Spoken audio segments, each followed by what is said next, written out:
Congress party को जनता ने बार बार नकारा है, लेकिन इसके बावजूद भी कांग्रेस पार्टी तुष्टीकरण की राजनीति से बरआमदा है और तुष्टीकरण की राजनीति से बाज नहीं आ रही है।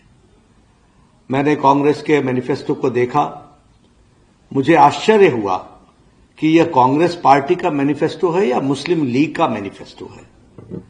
देश को बांटने के लिए और सत्ता को हथियाने के लिए कहां तक कांग्रेस पार्टी जा सकती है, इसका अंदाजा नहीं लगाया जा सकता।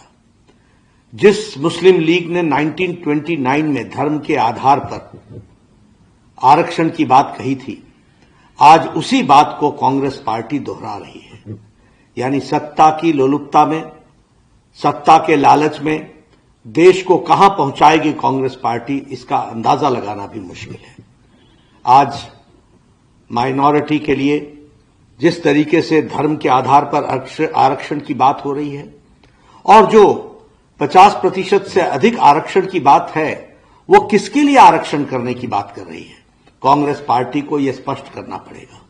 और मैं ये भी कहना चाहता हूं, देश भूल न जाए, यूपीए की सरकार में इन्होंने एक ऐसा कानून बहुसंख्यक समाज के खिलाफ बनाया था जो पार्लियामेंट से पास नहीं हो सका, लेकिन कांग्रेस पार्टी की मंशा साफ हुई थी।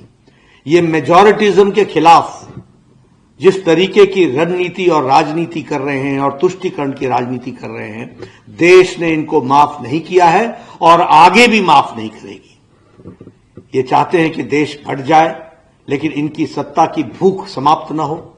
मैं यहां यह भी कहना चाहता हूं, मुझे राहुल गांधी जवाब दे कि वायनाड में नामांकन पत्र में के जुलूस में कांग्रेस पार्टी के झंडे क्यों गायब हो गए? ये तुष्टीकरण की राजनीति कहां तक जाएगी? सिर्फ मुस्लिम लीग को भाए ना, इस कारण से कांग्रेस पार्टी अपने झंडे तक को हटा दे।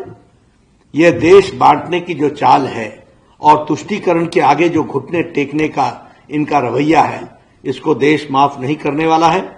कांग्रेस को अपने घोषणा पत्र के अंदर जिस तरीके से तुष्टीकरण के बारे में उन्होंने कहा है और जिस तरीके से उन्होंने आरक्षण के बारे में कहा है, उसका स्पष्टीकरण देना पड़ेगा। देश जान को बताना पड़ेगा कि देश में इस तरीके की राजनीति, जो सत्ता के लोलुपता में आप एक समाज को बांटने का प्रयास कर रहे हो, उसको देश कदापि माफ नहीं करेगा। कांग्रेस को उसका जवाब देना पड़ेगा।